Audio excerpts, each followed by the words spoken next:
Greetings YouTube and welcome to the Dragon Network. In today's video I've got for you guys a deck profile, but first I just want to take a moment to admire this mat that I recently picked up from Regionals. One of my opponents had it, and the moment I saw it I'm like, dude, I want that mat, what do you want for it? And so I got rid of one of my mats in order to pick this up. And there's obviously a reason why I got this. It's a Yu-Gi-Oh mat with a Red Eyes monster on it, and even though it's Darkness Dragon, it's still an official mat that has a Red Eyes on it. And to be perfectly honest, Darkness Dragon's always had some pretty good artwork. I mean, Red Med obviously looks more badass, but hey, before there was Red Med, there was Red DD. Yeah, Red E. No, wait. Yeah, whatever. So, yeah, I think this was one of the very first Hobby League mats, like felt mats that they've ever made too, since it's based on the very first structure deck, and it's from Upper Deck. And even though this may be older and it's not like 100% mint, it's still in very good condition considering how this mat's like, it has to be almost 10 years old. So, well, it's definitely going to be something that I'll be playing on because after all, it's a Dragon mat, and I'm pretty much going to be going between this, the Light and Darkness mat, and the Hanzo mat, which I won in Winnipeg. So yeah, those will be my three mats of choice, and you'll probably see me rotate between them in all my videos. And that being said, now for the actual subject at hand, and that is the deck I'm going to be profiling, which would be Hieratics. Because you guys have been wondering to see what build I'm running, and once Hidden Arsenal 7 comes out, I don't know how often I'll be able to play this, as I don't really know how this deck can cope with Ophion. That card is just simply way too powerful for Hieratic to deal with. And main deck wise, I've got no outs to it. Side deck wise, I think perhaps Electric Virus could be helpful, but otherwise I don't know how this deck is going to be able to handle them. So yeah, granted we are getting a new rank 5 and rank 6 for the deck to use, but again, if they go turn 1 Ophion and I don't have Dark Hole or Book of Moon, which are only one-ofs, so what are the chances I'm going to open with those in this deck? Then, I don't know, I think I'm pretty much screwed. That being said, though, let's get to the deck itself. Although, before I do that, there are some props I can give. One would be to Paul Cooper. The guy just keeps topping with this deck at regionals and YCSs, regardless of the format. And I'm definitely certain that his performance in YCS Miami is one of the reasons why this deck is seeing a huge spike in play and therefore more regional tops from people. He also topped another regionals this format. His build was running almost the same as his Miami one, but he was also main decking Gores and Allure. But then he said he didn't like Allure, so I imagine that's no longer being used. Second shout out I want to give, Justine Yang. She is a long-time Hieratic player and just a long-time Dragon enthusiast. She knows the game very well, and I've been meaning to give her a shout-out for a long time, so here's one to you. I definitely looked at some of her Hieratic deck profiles to get an idea of what I want to be doing with Hieratics post-ban list, because I really had not played the deck that often since the Convocation went to 2 and Red Med went to 1, so yeah, credit to her for helping me get an idea of how I want to run the deck. And then another shout out would be to Awaken Zero, aka Richard Clark. He did another video on Disaster Dragon just this week talking about the applications of Tempest in the deck and all the fun shenanigans you can do with that, so check that out too. With that out of the all said, let's get started on my Hieratic deck profile. And first off, we have the Hieratic Engine Triple Tefnut.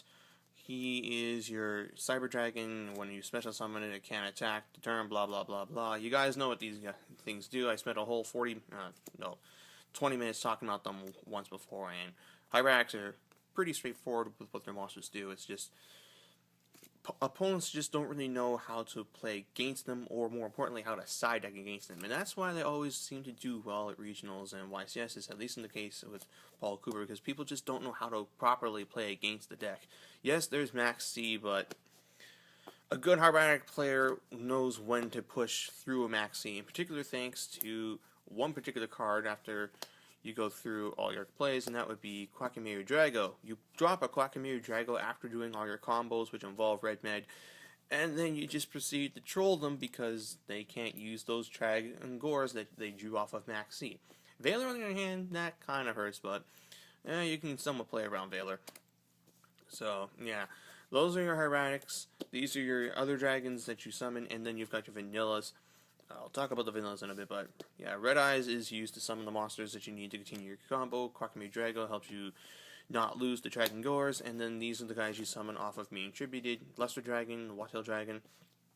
I know most people don't even run Chain Disappearance anymore, but you never know when you'll come across that random mook who does have Chain Disappearance, and then you'll lose to them, so better be safe than sorry.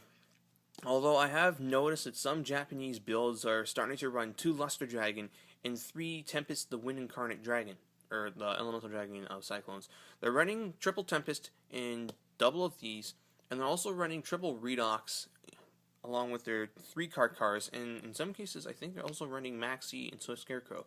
I'm intrigued on how this elemental version of Hieratic will work, and I'm going to have to give it a try. But yeah, that's the reason why I'm running these 2. And then you've got Curse the Dragon. Level 5 vanillas now are pretty much a staple. The rank 5s you can make in this deck are just too good. Volcasaurus especially is amazing. You can just do so many crazy OTK plays with just that card alone. And then for the non-dragons, the triple card D.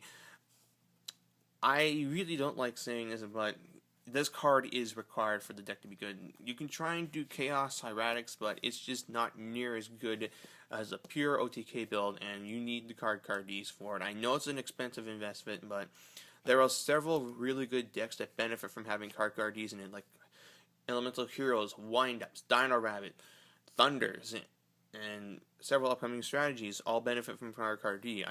It's going to be an expensive card, but at the same time, though, I do feel that card D is a very good investment for the future. Although it probably will get reprinted in the fall, hopefully with Megalo and Priestess and Big Eye. Anyway, back to the deck itself. Then you got your triple Birdman. You have to run 3 of these. I tried running 2 of them before, and I just was not working nearly as well as I thought I would. You need them to recycle your Red Eyes Darkness Metal Dragons that you summon off of a tomb, and then you remove the tomb and summon the Red Eyes, and you just continue your combos. 3 Hieratics and Birdman is game. And if you have even more Hieratics, then you can do even more stupid crap. Then Tragodia and Maxi as my hand traps. No Gores. Gores is something that a lot of Hieratic players have generally been finding iffy. In play, I have found that his level tends to be a little awkward. If he was 6, it wouldn't be so bad, but being a level 7 and then dropping a level 7 token just makes it a bit weird to try and do your combos since you fill up the board very fast. And I've actually found that after dropping a Gores, I don't have enough room to actually do all my plays. I end up having to, like I tried sacking the token, but I ended up realizing I sometimes need to get rid of the Gores too because he's level 7 and I can't do anything with it. Whereas Trag, you can actually do stuff with. That's just my reasoning for not running Gores. I mean, it's good, but in Hieratics, it's kind of subpar. And then Maxi, because in my area, there are people playing Samurai, Sabers, Dragoonity, and in the rare case, Hieratics and Karakuri and Maxi is especially helpful against those decks. I like drawing to a handful of Hicks Hieratics, 2 Birdman, and what have you. And that's it for monsters. And there's no Exodius. I have been running it before. I do like what it does, but I had to cut him in order to make room for some of the other cards. But if I had room for one more card, Exodius would be in it because being able to drop it alongside a Trag or a Red Med is just fun. And now to the spells. And I've got, for my back row hate, triple MST and Heavy Storm, 2 My Body as a Shield, and a Wing-Beated Giant Dragon. Now, most builds are running Triple Lance, and I've been going back and forth between the 2 bodies in the Wing Beat versus the Triple Lance, but right now I'm going with my body, and I'll give you my reasoning for it in a bit, but first, the obvious ones, MST and Heavy Storm, you kind of need them, and then a Wing Beat I've always liked as just that extra Heavy Storm. And now back to my body. My body I'm using in the sense of being a forbidden dress that works on your entire field. In that sense, like, it protects you from Bottomless Trap Hole, Mirror Force, Torrential Tribute, and that Dark Hole that they always seem to draw after your push gets stopped by something like a Swift Scarecrow and such forth. Like, I know when you're trying to push, you should actually have the game. If you're making your push and you don't kill them, you goofed, but there are just those times where you realize, ah, crap, I'm just a little short. And then on their turn, they're like, oh, look at this, I just top deck Dark Hole and nuke your field, and they'll go Power Bond into Cyber Twin Dragon and OTK you because you don't have Drag or Gores or anything. I'm like, oh, fuck. But anyway, my body's a shield allows me to like not die to mass and removal, whereas I would need 3 lances to save my guys from a torrential tribute that would wipe up my entire board.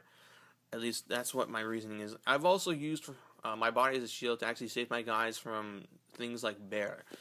In one game against Fire Fist, I actually had like a guy try to bear my field. I'm like, for my body, and then later on I tried to swing at him and he had Mirror Force. And I was like, my body, and it may have cost me 3,000 life points, but I didn't die to Fire Fists, and I liked that. So I might continue running my body, but come Hidden Arsenal 7, I'll probably be running cards to help try and get around Ophion anyway. Then we get to the other cards. Double Complication, Double Duality. This should be at 3. It's not really doing anything at 2. And besides, you gave Samurai a 3rd smoke signal. And what the hell are they doing in Japan? Basically next to nothing. Like they're topping a little more than Hieratic, but I do feel a 3rd Complication isn't going to really cause any more damage since that's already been done to the game. Ugh. And then for the other one, I was Monster Reborn and then 1 Day of Peace. I can never play this deck without 1 day anymore. It's just been too much of a lifesaver. I make my push or something, they have a Veiler, I'm like, okay, I'll play 1 day. Now I don't take damage and I can try again next turn.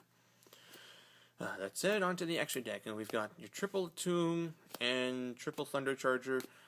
I don't have a 3rd one on me, I need to get on that, but yeah, I used to run only 2 in the past, but thanks to what happened with the ban list now, you kind of do need that 3rd Thunder Charger.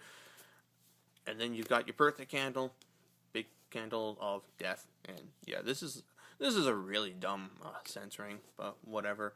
Then you got your 6s, Excapedal, Bouncer, Force Focus. You still need this guy in the deck. That 2800 attack is just too good. It allows you to bump hits with Abyss Gaios and run over Bouncers and such forth. And yeah, just having a 2800 beater is rather nice. Although I may cut it for whatchamacallit, Ptolemy's M7. This guy may also be cut for Pleiades. Tiraz, I chose him over Adris as if I need to like pop a card, it's probably going to be through Volcasaurus. Whereas this guy can pop back row that are face downs and just like force out prisons and whatnot. If they don't have the prisons, then guess what? Their back row is going to die. So there's that for him. And then of course, Volcasaurus. This thing is broken. I'm really surprised that his effect got nerfed down to what it was. Like, originally his effect was you could actually inflict direct damage the same turn you use his effect, and you can activate it multiple times in a turn. That was Volcasaurus in the anime. So, granted, this is considerably less OP, but it's still pretty OP. I wonder if Volcasaurus may eventually get hit for just being too good of a card. And then I'm running Synchro Monsters as well. These two are fairly obvious. Crimson Blader I'm running because it's actually just so good against a lot of decks. Mermails, Karakuri, Dark World, etc, etc, etc. You make this, you can lock them down for a turn. And what do? They don't put down any monsters because they don't want to be locked out for the next turn. And what does that mean? You have an open board for your Hieratics to do things with. So you can just drop a set and go off, and you still have that Crimson Blader. But more often than not, though, Stardust or Scrap Dragon are probably being dropped after the end of a long string of combo plays, and therefore you end up having Red Med, Thunder Charger, Stardust, or Scrap Dragon, and that usually is enough for game depending on what kind of damage you've done in the turns beforehand. Because there are times where you'll just drop a Trag and sit on that, get some pokes, and they finally kill it, and then you just proceed to do Hieratic plays. And that's it for my deck itself. And how it is looking pre-Hidden Arsenal 7. Again, once that set comes out, I honestly don't know what I'm going to do with the deck. I'm definitely open to suggestions on how Hieratics can cope in a post-Evil Swarm world, because as it is, I just don't know. And I like this deck too much to just outright let it die. That being said, though, thank you all for watching. Until next time, stay frosty.